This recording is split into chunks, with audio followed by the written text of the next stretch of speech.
My name is Nathan Hull. I'm from Beat Technology. We build subscription platforms for publishers in the main. But today I want to welcome someone not from the publishing industry, from probably Southeastern Europe's largest media company. And we're going to make our way through corporate ventures and what that means within publishing. And we'll segue nicely into the topic of audiobooks, because we've made an announcement already this morning that Beat will be working in Greece for the first time with something called JukeBooks. So Greg, would you like to start by giving us a little bit more context about what you do at Antenna Group? And we can kick off a dialogue from there. So my name is Greg Miall. I work for the Antenna Group. We're a major media owner in Greece and across the whole of Central Europe. From a sort of UK equivalent perspective, we are similar to, say, ITV plus Bauer Media. So we have a couple of big TV channels. We have a lot of radio. We have a record label, a lot of digital media. We run Vice Media in the region as a joint venture, as a partnership with Vice. We run Arianna Huffington's Thrive Global. We have a number of e-commerce businesses in the region. We recently bought Sony's TV assets in Central Europe. So major media owner, obviously very used to the changes and the disruption of different businesses. Having a record label, we've obviously seen Spotify and the change there. And I run corporate ventures for the group. And this morning we announced the launch of JukeBooks.com, JukeBooks.gr, which is a brand new, it's the first subscription audiobook service in Greece and obviously globally for Greeks. So before we jump into the audiobook side, I think it'd be pretty interesting for some to talk about how the corporate ventures element works. So there are larger publishing houses around the world have venture strategies. I think there's different ways of interpreting how they go about that, what they've done, what they might do in the future. So can you give us some context in terms of how you representing ventures within a corporation like Antenna actually sits? Mm-hmm. So the way we think of ventures, and lots of people try and do innovation, and lots of people kind of iterate on their business model, but we see ourselves as a major media group. We see audiobooks, for instance, as a media industry, a media business, a media challenge. It's content and distribution, like any media businesses. My unit looks at different opportunities. We do joint ventures with international players to come into the region. Sometimes we do things standalone too. We look for major opportunities. We look for digital opportunities that are things that are big in the UK or Germany or Scandinavia that haven't yet come to the region. And you've got to remember that everyone in the region has the same phones that we do, and they have 5G, and they have the same computers, and they have Wi-Fi. So the fact that, for instance, we have a compare the market type equivalent, 10% of people in Greece buy their car insurance online. In the UK, it's 90%. None of you can imagine buying your car insurance not online. They have brokers. They call their broker who they've known for 30 years. So you can see the digitalization of certain industries, and you can say, okay, how is that going to happen? And what is the limiting factor? Because it's not technology, right? It's trust and awareness. And what does TV give you? So if I think of ITV, what can I do if I own ITV?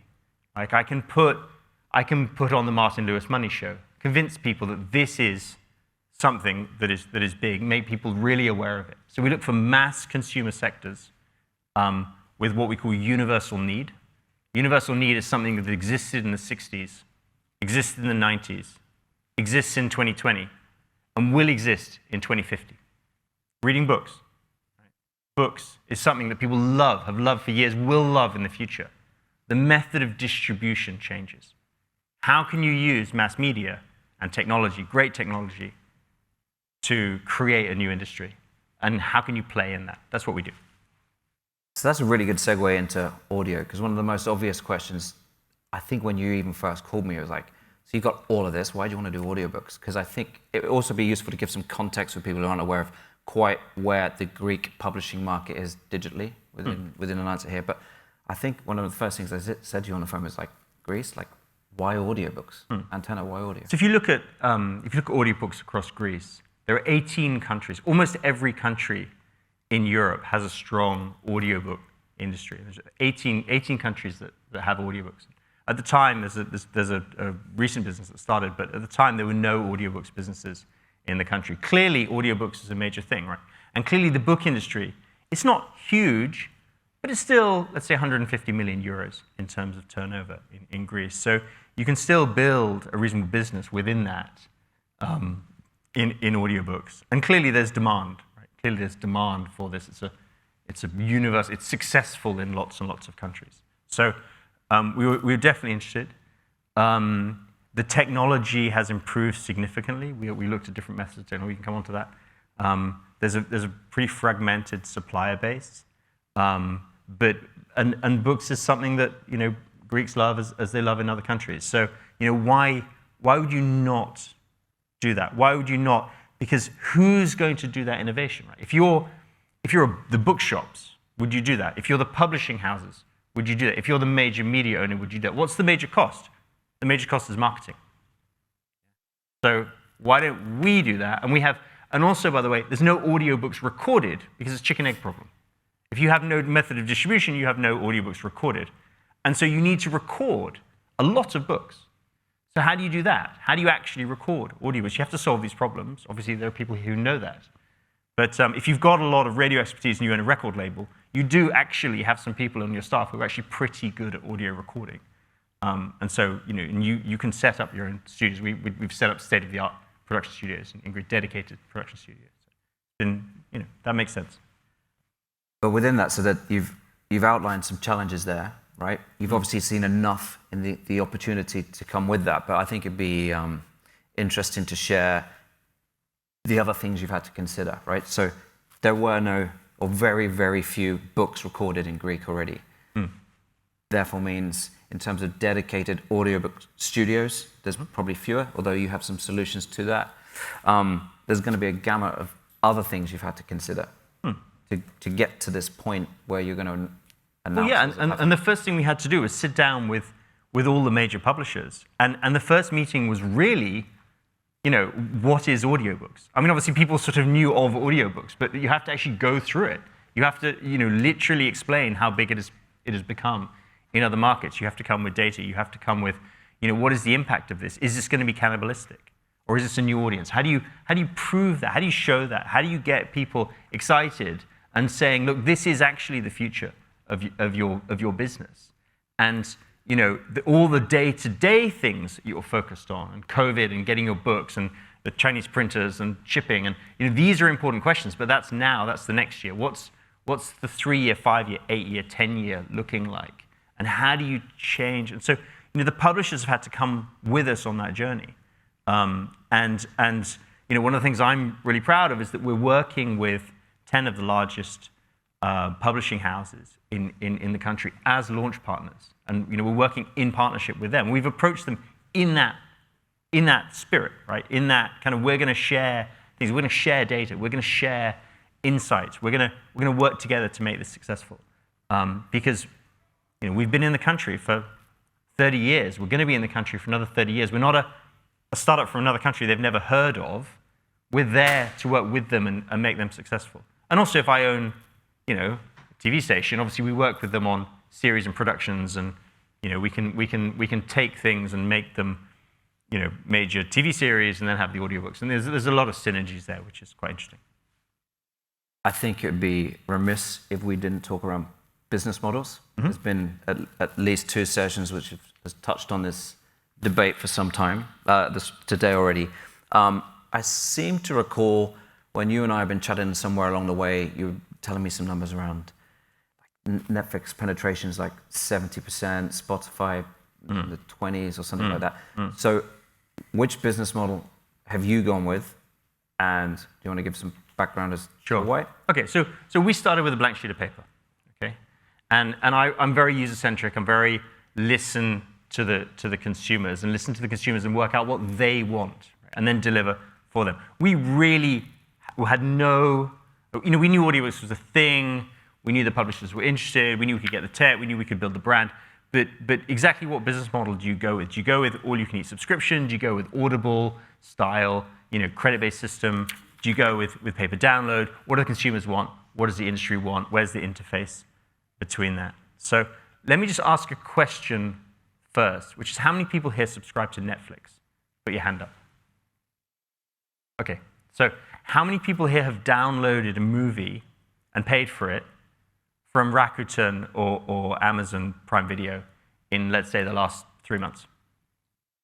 Okay, so five people in the room. So almost everyone's a subscriber to Netflix, and almost no one has downloaded a movie. So I think there you have a very interesting view on what you guys want in an industry which is not your industry. Okay. So when we turned around to people, and we did focus groups, and we did quant surveying, we turned around and said, look, what do you want to do?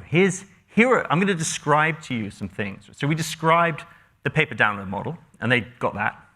And we said, how much would you be prepared to pay for a book? And they go, well, we still want to buy the book, so we'd pay like 3 or 4 euros for the audio. And then we described the Audible model, the credit-based system model. And then they went, what?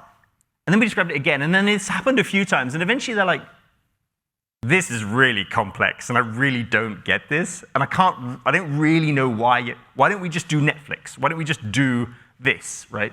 And so everyone decided we want to do Netflix. We'll pay a amount of money, give us what you've got, and we can listen to unlimited. We get that, we understand that. Okay. And then we did like a quant survey, and we asked lots and lots of people, all the book lovers in Greece. Over 80% are like, no, we want to do the Netflix model. We get that, we understand that. Okay. So that's interesting. And then you look across Europe and you go, okay, there's 18 countries with audiobooks. And 15 of them, the unlimited subscription model is dominant.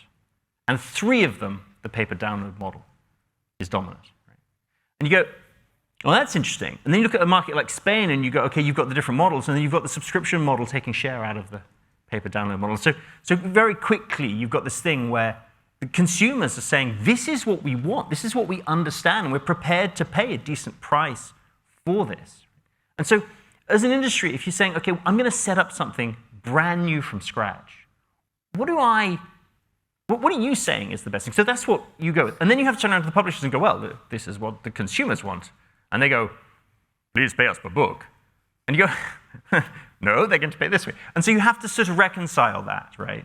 But we always start with the consumer, because what we're here to do, as we said, we work in partnership. We're here to make you, as publishers, as much money as possible, right?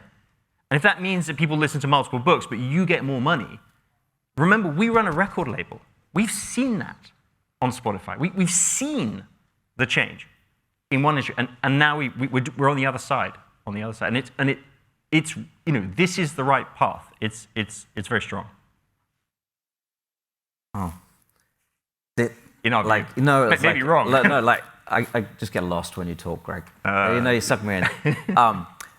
The thing, so we've got great experience in launching in multiple markets, the established ones, the more nascent ones, but the omnipresent challenge for anyone is how to onboard customers.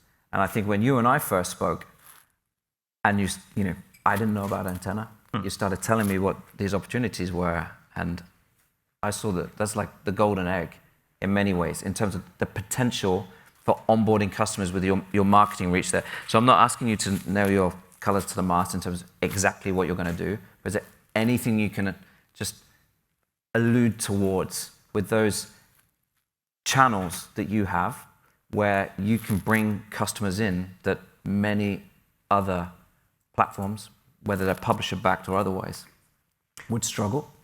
Yeah, so I think if you have, obviously, major TV stations, you have major reality TV shows, you have the ability, you have current affairs shows, you obviously can create books content within certain shows. And if you look at shows, the shows in the UK, like the BBC's Between the Sheets, this is a show that clearly works on TV. There's about books. It's not even commercial. It's not even sponsored. It's obviously it's BBC. The stuff you can do there that's very, very interesting. You can obviously get particular TV stars, particular music stars to be voice art, record the books, which is interesting. We have radio, so we can do stuff there. We have a big social media presence. We also have there's a massive Greek diaspora, and there's a hell of a lot of people who, the husband's Greek and the wife's English, and they live in London, and they want the kid to grow up in, speaking Greek, or in New York, or in Germany, or vice versa. And so there's a big audience. There's a big audience for kids books, and so there's lots of things you can do like that. So. And not least, because you have all these other things, like for anyone starting one of these entities up, staffing, recruitment, finding the skill sets. You've already alluded to the fact you've got recording studios, sound engineers, these kind of things, but that must have been another problem kind of pre-solved in some ways in your kind of pre-planning. Yeah, there's about 10 things you have to solve. Text one, for instance. So you have to go through and just solve each one in turn. And you're hoping we've solved that, right? That'd be the hope. That's what you told me. Yeah. Okay. Cool. Sure. Yeah. How did you make Yeah. about finding a partner? And then also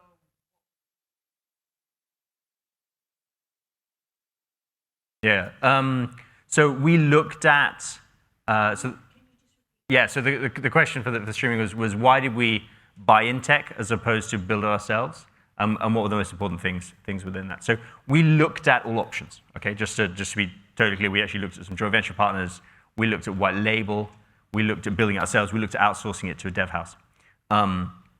What we felt when we did that was that if there is a white label software as a service platform that really delivers very strong tech, we should go with that. It's going to be cheaper, it's going to be better, they're going to be seriously down the line.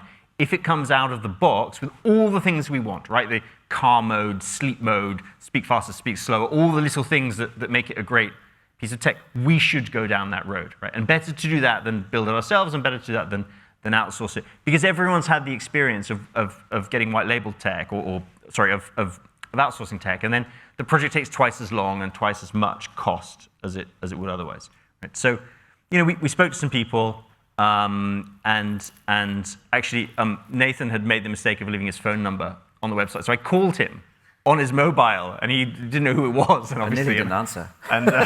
And we chatted. And actually, these guys were super helpful in the, as well as just the tech, like super helpful in just answering some of the basic questions that we had, and some of the as we learn more and more.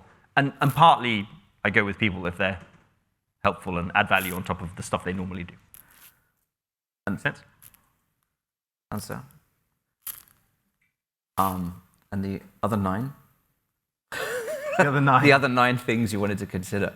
Oh, brand people, recording, setting up the company. I mean, it's, you have there's always when you do conferences, there's always a sort of series of things. And you kind of need to, I have my own lawyer, I have my own branding agency, I have my, you can never rely on the corporate people because it's, they've got their day job. So you need to have your own kind of team that you team up with. But yeah, the other thing that we employed a consultant from the book industry who's now become the managing director of the service, reporting to me, who's been in the industry for a long time, a Greek guy, obviously, and that was important too. So getting to know the publishers directly. Yeah. So I don't speak any Greek. You may not have guessed that, but Well, thanks for your question. Is there any others? Because I know we're running out of time. Does anyone else? I've got a question. What did you put a projection on the size of the potential market that you were going for? You mentioned the publishing market was about 150 million euros. Yeah. So I'm interested in what you think the size of the audiobook market might be. Look, if you take 10% of the market after 3 years and it's 15 million, and you divide that up between a couple of players, that's a reasonable size of business. But that's the kind of number that I will bandy around and actually say, look, it could actually be a lot bigger than that. It's what we find with these kinds of markets is that the digital adoption, the S curve, happens far, far quicker than it happened in Sweden or the UK, right? Because we've got iPhone 10s, not iPhone 4s, right? And so particularly if you bring in world-class tech and the UX is today's UX, not UX of 5 years ago, and you learn from that, you get, and then you can push it on TV, you then get these very quick adoptions. So I think the potential is more, but let's see. Philip, your question will be the final one. I think we've run out of time, but thanks. Gave us some info I didn't have there. That was nice. Greg and I might be around for a little bit more if anyone else does have any questions, but thanks for coming and listening. Thank you so much.